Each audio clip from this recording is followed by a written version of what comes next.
You're listening to Your Two Cents, the podcast, made possible by Credit Unions of Atlantic Canada. When Priya and Thanh started blushco, they wanted to continue the legacy of building their own businesses, just like their parents did when they immigrated to Canada. Thanh, you are a pharmacist by trade. Priya, you have your MBA. Your careers were very much going in one direction. What made you stop and decide to work for yourselves? There's one word for me, motherhood. And it was a need or a desire to have a little bit more of a flexible, non-9 to 5 schedule. And that was a big goal. And I think Thanh and I are similar in that goal. Yeah. Yeah. I mean, I was working 12-hour shifts 3 to 4 times a week and doing my 4 12-hour shifts, but then also doing 16 hours on the weekend. And that was fine, before I had children. And I think having children and having a family, your priorities changed a little bit. Yeah, for sure. You kind of value that non-working time a little bit more. And I think that's where those feelings started to come up of like, okay, something's got to shift here. And it just kind of evolved. Like, I think I met Priya maybe in the second wave of me going into something that wasn't all pharmacy all the time. And it was just a great. Yeah. And just like one more thing with us in my family, we really discussed a family dynamic that worked for us. And we were fortunate that we had that flexibility for me to go to a part-time / non-traditional kind of work-life balance. And that really helped our life in my family dynamic. And, Right. Having that flexibility, I can take the car in for service like I did this morning instead of doing that on the weekend. And it really improved our lifestyle. So that's a big reason. That's amazing. How did you two meet? On Instagram. Yeah. Yeah. Really? Yeah, I You think slid into her DMs. No, Priya slid into my DMs to ask me a question about one of her clients at the time, and then that's where we started talking, and we realized we had a lot of like-minded things. Yeah, like we're really similar in our very thinking. similar. Our and how we grew backgrounds up. Yeah, exactly. I was going to say our family dynamics growing up were quite similar, and we're also both first-generation immigrants. Yeah. We're both moms to girls. Exactly. We just had a lot in common, and we really saw things similarly. And we started. We'd have play dates with the girls, and we would talk. We'd have some wine. We agreed on a lot of stuff, and I feel like we had a great working relationship. Like, we really bounced ideas off of each other, and it felt very organic. Yeah. That's amazing. I love when that happens. I feel like as you get older too, you find your people so much faster, and you also find who are not your people so much faster. Yes. Which is amazing. Like in your younger years, you're like, I'll take everybody. Yes. And as you get older, you're like, not so Well, fast. we can easily identify who's worth our energy, Right. at this stage in our life. Totally. And that's a skill that you have to acquire. And when Thanh and I met, it was very apparent that we were very connected in so many good ways. That's amazing. Okay. I'm obsessed with subscription boxes because I like getting presents, and I like when I can give myself presents. I always joke that I'm high maintenance to myself and nobody else. So subscription box is perfect for me because I get things that I've bought myself. It's so nice. Yes. But you don't know what you're getting. I will say that I'm very picky about my subscription boxes, and blushco makes beautiful ones. Oh, thank you. What Thank do you you think sets you apart from others? I think it's probably the amount of care we put into curating each item, and we try our best to literally I think we chat endlessly about the combinations and talk about it like years in advance. Wow. Like, we have ideas. Yeah, we just always have before. floating ideas for different seasons, and like every time Priya comes across somebody that she thinks might align well for our box in the future, we note it. So it's always like a continuous conversation. I think that's what it needs to be for you, for anybody to kind of curate a good box. Is that you can't just do it on the fly. Like, it has to be something that it's a process. Because it could be 1 or 2 items together that really spark and like sets the tone for the entire box, and then you're gathering other items or creating other items to kind of support that feeling that you want box to give the consumer. And I think another thing, like you just said the right word, like curate. We actually curate a whole look. We're really mindful of how everything looks together, how everything fits together. There's a great balance of items, which I think kind of not having too much of one thing and really trying to appeal to everybody, making sure everything's sizeless, mostly unisex, mostly genderless. Like, we're really trying to be mindful about the types of items that we put in the box, and to have the makers that we really believe in. That's amazing. There's nothing in the box that I don't love. And so I think that's really special, because sometimes you're like, oh, I'll give that as a gift. I was like, no. There's no gift giving in this. It's all for me. And I think that's really unique. We heard that actually quite a bit. People bought it with the intention of gifting, like breaking it up and gifting the items. They were like, I didn't do that. Yeah, we actually had a couple people like buy a second box to do that. The gift. But like they kept the first box from themselves, although their intention was, oh yeah, I could give this to somebody, or this would be a great hostess gift. Because there are full-size items. Yeah, they are totally giftable items. And, a friend of mine, when they bought the first box, they're one thing they didn't use, they didn't have a pierced ear, or if there were earrings in it, they would gift it. And so that's the beauty of it, is that even if it doesn't appeal to you directly, and it's also loved ones. It's a beautiful value gift. thing too, because like you're now gifting a product that if you were to have bought full retail price, it's just a better value in our box. Absolutely. And then you have people like me who are like, wow, I just got a gold necklace. It's so beautiful. And I DM Priya and I'm like, what do you do? How do you layer necklaces? I have no idea what I'm doing. And you're like, you just find another necklace that you like. And I was like, okay. Yeah, you're like, okay, I got it. I'm actually wearing the one from our spring box. It's my favorite. I wear it every day, except my dress has a little collar on it, so I can't today. She does have a very cute dress on, just for the record.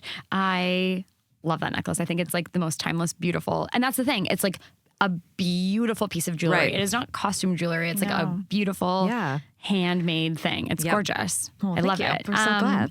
I'm going to take a shift because this podcast is about money. Yes. Let's talk money. Let's talk money. Show me the money. Show me the money. Yeah.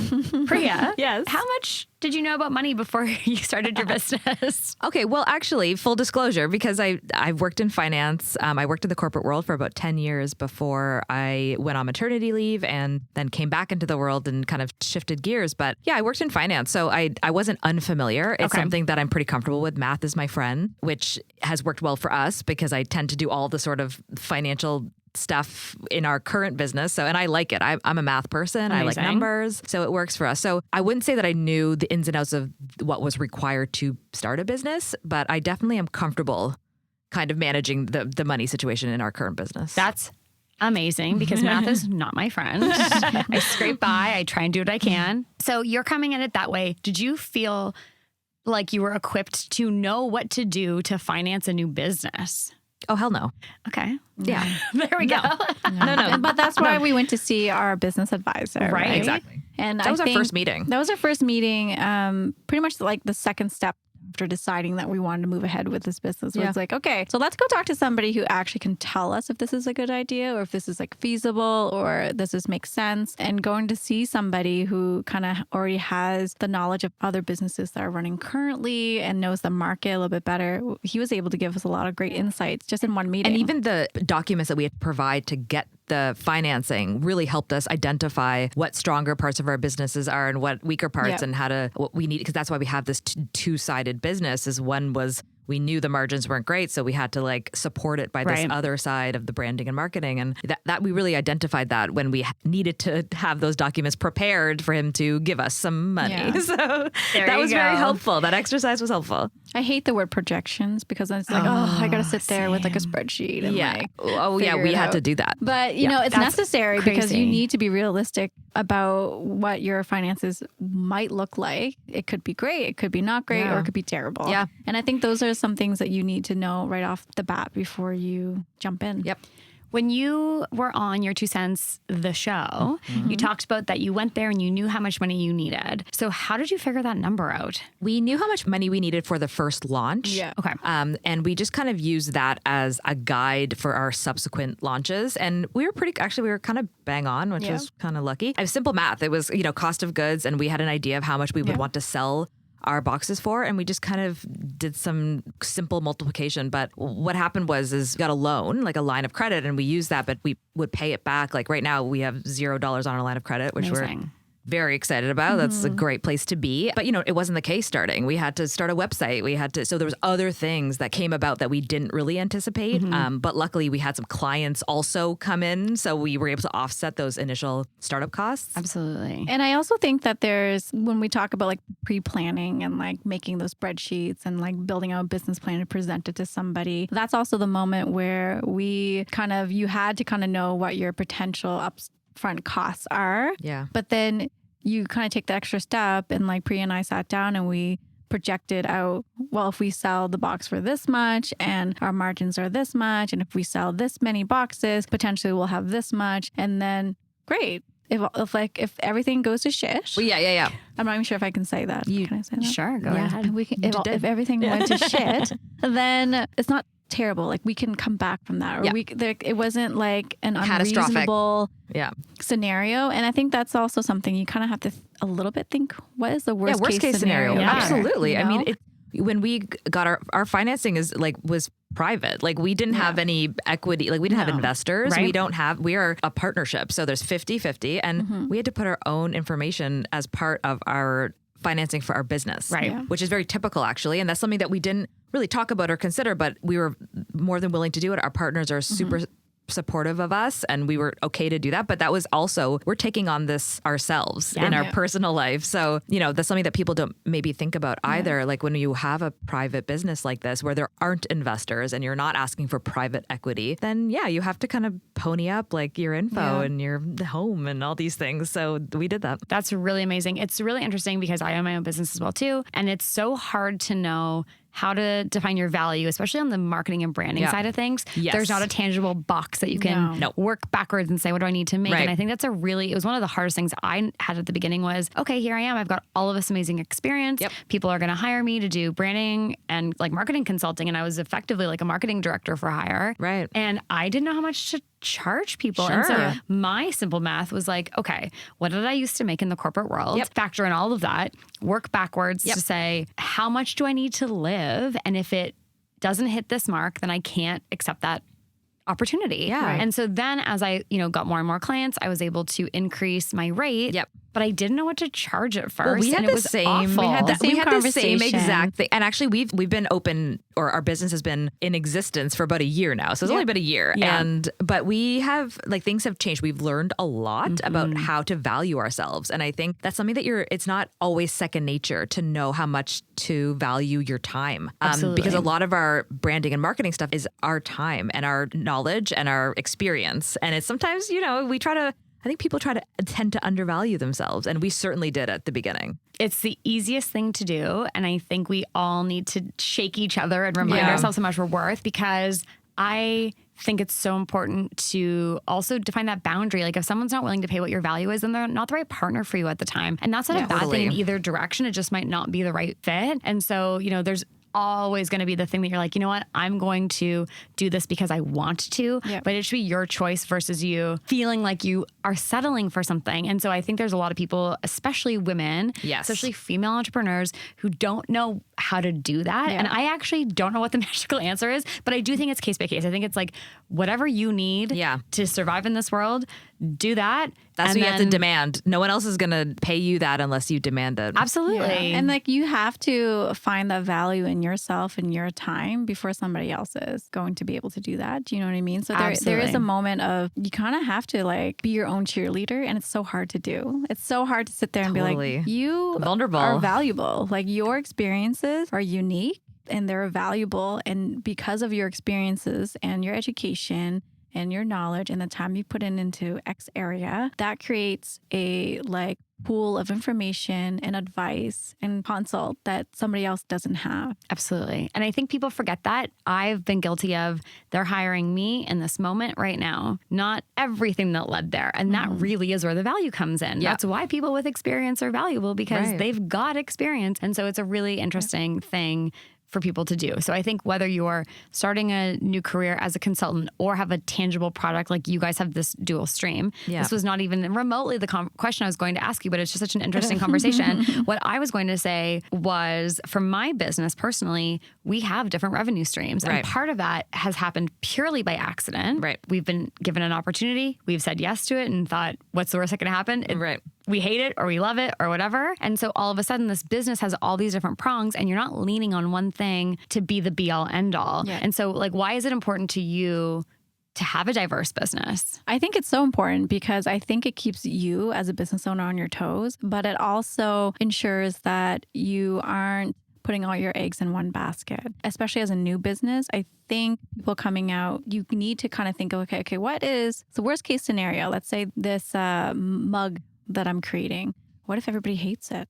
And I've already sunk $10,000 into a studio space and all the stuff to make it. What if somebody hates it? But maybe you can make something different. Maybe you don't just make a mug. Maybe you make something else.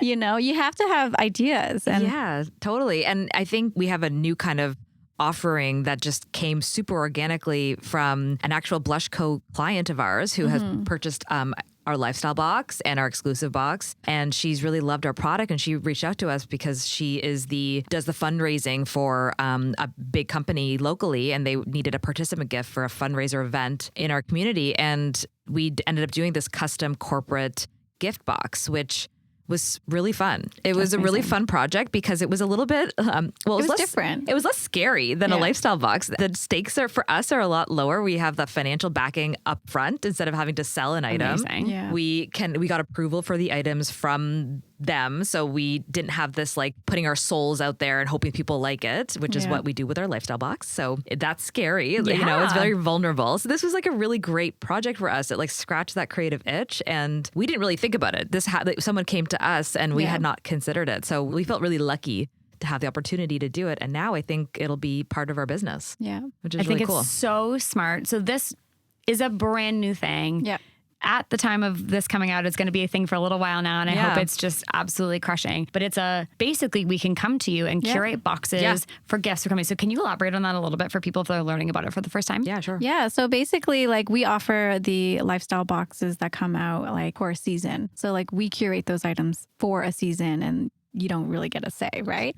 But let's say you are working on a team or you're working in a business, and usually around the holidays or for a special occasion or an event, you want to just give your employees, your teammates, your colleagues, like something special, unique, something they can connect with. And that's where we come in because you can tell us any budget. We can curate whatever it is at any budget. It can be as custom or not as custom as you want. Very cool. And I think that's the key thing here because we were able to customize the corporate box for a colorway that was very meaningful for the charity. After like a colorway that the founder of the charity like really loved, you know? Yeah, so we were able to inject, them. We were able to inject color in a natural way as well as in a packaging way. And I think and it had a self-care lean because that's what they were hoping for. Yeah. So we were able to curate these items to kind of fulfill their vision. And it was, it was a 4-item box with a little addition from Nicole. We had a little lavender sprig as decor on the outside, which was both a self-care item and a gorgeous decorative item. Amazing. Also went with the color of the story that we needed. And it was a different kind of thing. Yeah. And it really fulfilled the needs of the client. And we also were able to work with them and with the local makers because all the items were sourced and produced locally. That's incredible. So the client comes and basically just tells us about their vision, their event, or whatever it is that they want for this corporate box for. And then we take all that information and we go and we like start thinking and brainstorming. We noodle it. We kind of get ideas together. We show sample boxes. And sample products. And different options for packaging. And then whatever resonates the most with them that's within their budget, we go with. And then it's actually like, I really love the process it was because awesome. it wasn't like a lot of second guessing or like, is this going to work? Are people going to like so it? our lifestyle box is a whole other story. It's a whole other beast. It is our souls in a box. And and people don't know what's in them when they're buying it. So that's the other thing. That's the difference is like we are really upfront about what's in these corporate boxes to the people that are purchasing them. Right. So it feels really kind of easy compared to the lifestyle box where we're like, we hope you like it, cross our fingers. So the vulnerability is a lot less. Plus it's a great business model. It's, the margins are great. So the margins are good. It makes sense. It's less stressful for us because everything's upfront. Like we know how much money each box is going to be worth, let's say, like to the client. And also we can pre-purchase and not have overstocked. You know what I mean? So we're not carrying like excess inventory. Yeah. And that's a big deal for businesses. Having extra inventory is actually like really hard on a lot of businesses. And absolutely. You're sinking money into stuff that's just sitting. Or like you're walking into a room and you're like, oh my God, there's like $58 million worth of stuff.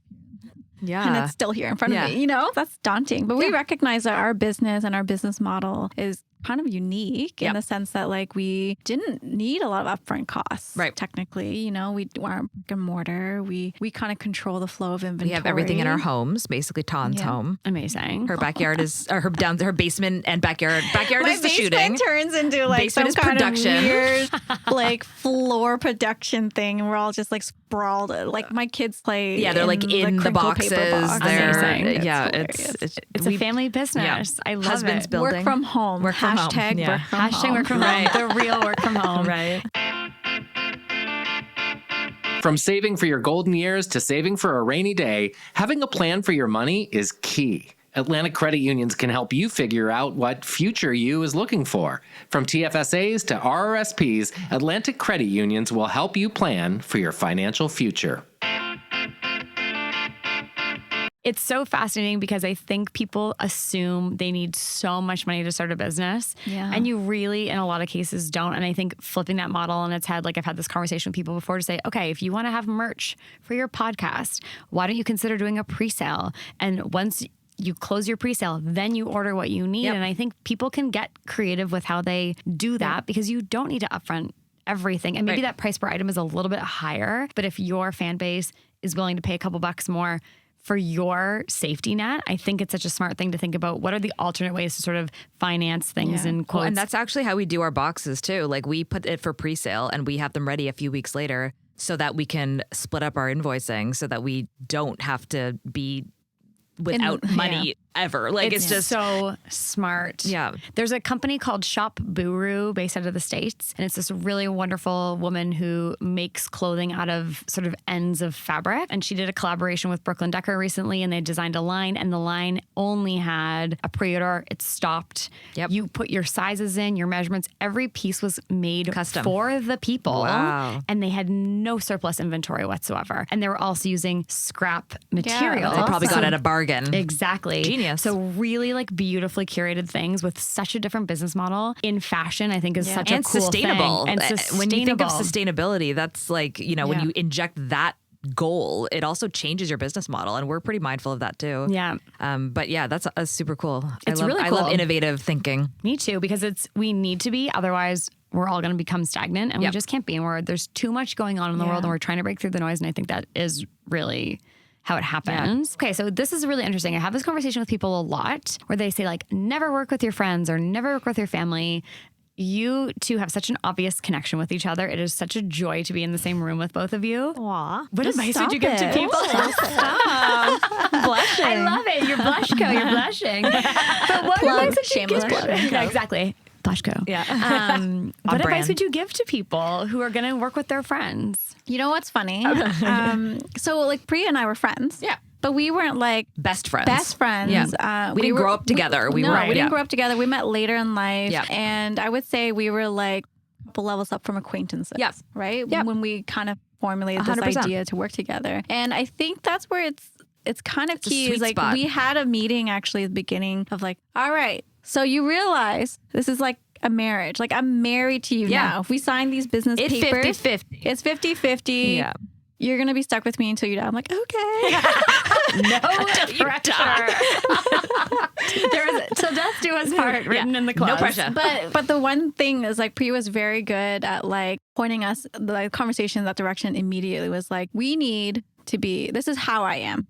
Like I am upfront. I don't hold grudges. I like to talk things out. And I was like, yeah, me too. And we had like a very open and honest communication style. Yeah. Right from the beginning. Yep. We're all human. Like she probably hates me half the time. Never. There's no, I swear, You never. know what I mean? But the thing is like that doesn't matter. It's like a sibling thing. Like you might be really north as human, but you still you will do anything for them, of course. Right? And the other part is that we approach things differently. Like we are 100%. quite different about things, which actually has benefited our business because we have different we can talk it out. strength. Yeah, and we never lie to each other. Like if I'm like, oh, I don't agree, or like, oh, I don't think we should do that, or I'm going to leave this off, or like, what do you think about this? Like I value what she says, and I think she values what I say, and we really respect our positions on things. Right. And I agree. There's no grudges. No. We do things differently, but I love that we do things differently because if we were exactly the same, then we wouldn't have that balance. You wouldn't have growth. Right. No. And there's often like in the background, there's always so much dialogue between Priya and I where,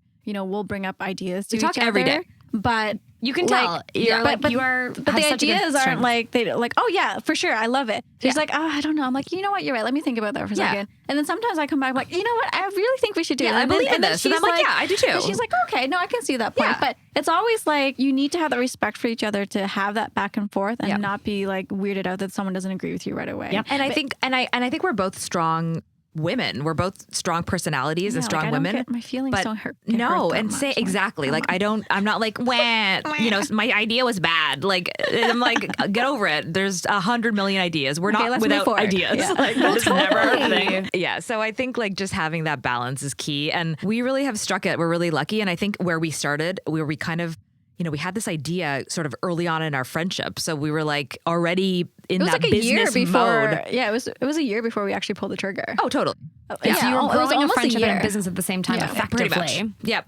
It's so fascinating because I feel the same way. I think you can find your people sort of faster as you get older, but we're very much in a similar situation. We were like one step up from acquaintances too. And Jonathan and I are very similar in so many ways and we're so different in so many ways. Right. And it's that balance. And I think one thing that he's taught me so much was to say, let me think about that. And it's so healthy because my instinct is to go like, yes, and blah, blah, blah, blah. And sometimes you just need a second to digest something. 100%. And actually, you made a really good point because Ton noodles things. And I'm like, I want to email back right away. I'm like, yes. And she's like, I'm just going to email back in the morning. And I'm like, yeah, that's smart. Like take a step back from it. And that's actually like really, and I'm learning to do that. And that's actually benefited both of us in so many ways. And that was like something I really learned from Ton. Like she definitely doesn't rush into things. And I tend to. I'm just like, I want it done. Like I want it done. I want it gone. Let's move on. Blah. Priya's a crossing off list person. 100. And she doesn't like things like floating. Left in the air. Me neither. Can't. But now I'm like, I'm trying to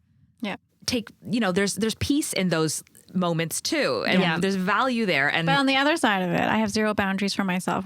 Work-life balance. Like I'm like up until 1 and then Priya has taught me that like, all right, so maybe it's a little healthier if I just don't open my inbox at 10 a.m. or 10 p.m. and just like stay up till 1 a.m. every and, like, day. Yeah. And so like then that's the thing is you have to be able to learn from it, just like in a marriage, like an actual family dynamic. You need to learn from each other and be willing to learn, which we both are. We're not going to be awesome humans, the best versions of ourselves 100% of the time. All the time. And no. But the other person needs to be able to support you when you're not.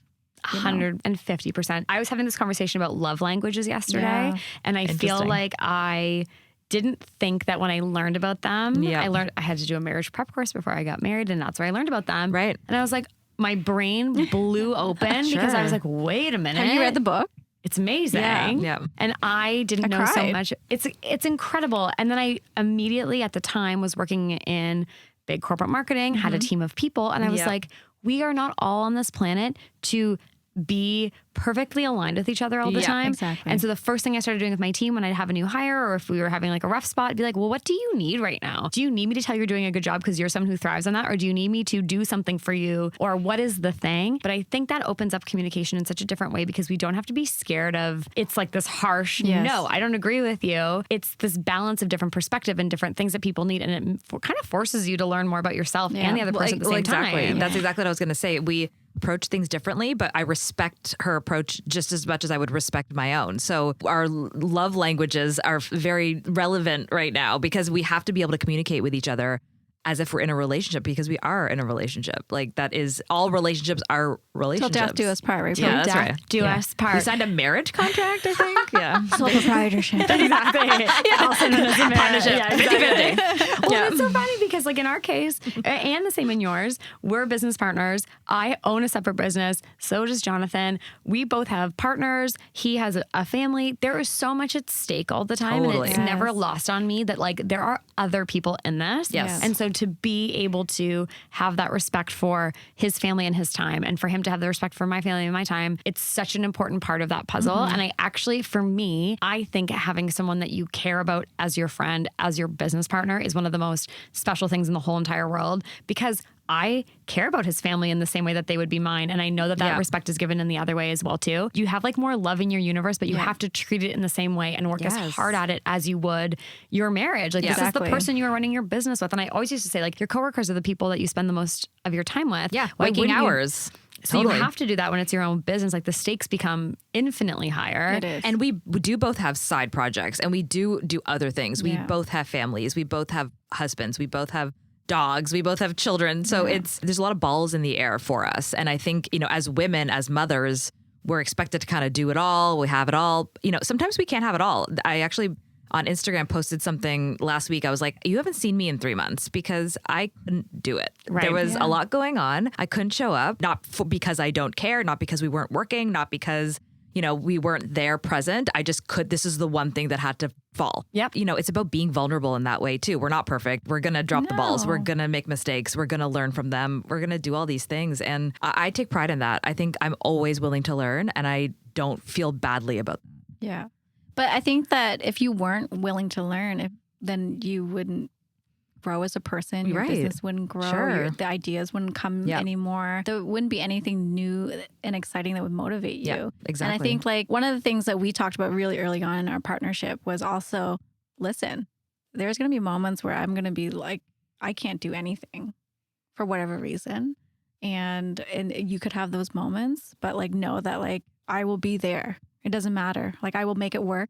You don't need to do any, Yep. And we had that conversation 2 months after we signed our papers. And I think like knowing that, like both of us knowing that about each other. It gave us a peace of mind. Yeah. Like it was like less stressful to know that. And we've had to do that for each other. We've like the last month, like she stepped in a situation that we had that I needed her. And I said, I'm like, I can't, like, I think I'm the wrong person for this. Like you need to do this. And she did. And it worked out. And I think having that, first of all, ability to ask for help, which is something that probably I would have struggled with. Yeah. And I don't love it. But I mean, because we're in this partnership, I'm like, what's best for the business? Yep. We also have to be mindful of that. And because we approach things in different ways, I'm not going to be the right person all the time. She's not going to be the right person all the time. So we need to be honest about that to ourselves. Absolutely. I would sit and talk with you two forever. This is amazing. It makes me so happy. Well, when are we doing dinner? I hope as soon as humanly possible. Will you tell me when you're back in town? I will book a reservation. Yeah. Yes, please do. That'll be fun. 100%. Let's get dressed up. Yes. Let's get dressed up. Pretend it's not COVID. And I won't wear sneakers, even though I really like your sneakers. Okay. Her sneakers, by the way, her sneakers are bomb.com. Okay. Like I'm going to buy them immediately. Except that I stole Priya's entire vibe the last time. So this outfit is dedicated to you. Hey, man. 100%. I'm happy with that. 100%. Okay, my last question for both of you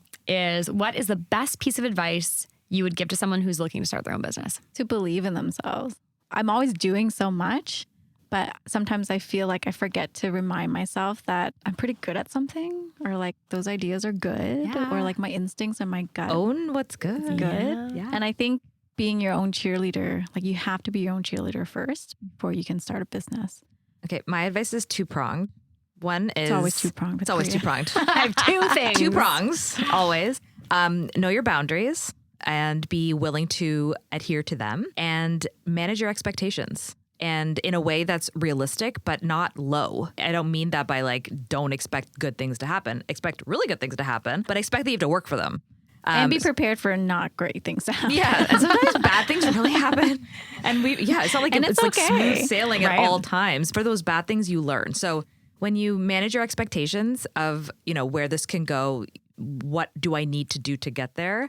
I think that's where you get a realistic picture of, how it works. That's amazing. Thank you both so much. You are doing incredible things. You are running a business with so many facets to it that are all so impressive. I can't wait to see the next box that you bare sold to the world, and I can't wait to see all these amazing companies buying coming in the November. boxes. Oh, November 2021. Yep. Thank you for your time. Thank you for being here. Thank you for having us. And we love our time very with you. soon. Anytime, girls. Seriously, this is like this is awesome. Let's just like hang. Can we do it at my house next time? Like we'll just absolutely we could. We will definitely. We have snacks. Yeah. We cannot have sex at the library. We can totally have sex next time. All right, we're at the library. Full disclosure. Yeah, full disclure. We're at the library. I do have candy in my purse, which I'm apparently not allowed to share. You're gonna get kicked out of the library. Exactly. And I am a rule follower, so I can't do that. But truly a pleasure. So excited to see what's coming for both of you. Thank you. So proud of everything that's happening for you, and we will talk very soon. Thank you so much. Thank you so much. You're so welcome. Jonathan, we've worked with the ladies from Blushco for quite some time now. It's true. And one of my favorite things is the amazing relationship they form with Dan. Who's Dan, you might be asking, dear listener? Why, he's their financial advisor from Atlantic Credit Unions. And we've seen firsthand how Dan went from being a stranger to being a crucial part of Blushco's day-to-day business. I've seen them texting. Imagine texting your financial advisor when you need help. What service? He's also just a great dude. Small business is the heartbeat of our economy, but we all need a little help along the way. So if you've got a great idea for your next side hustle, make talking to someone at Atlantic Credit Unions part of your business plan.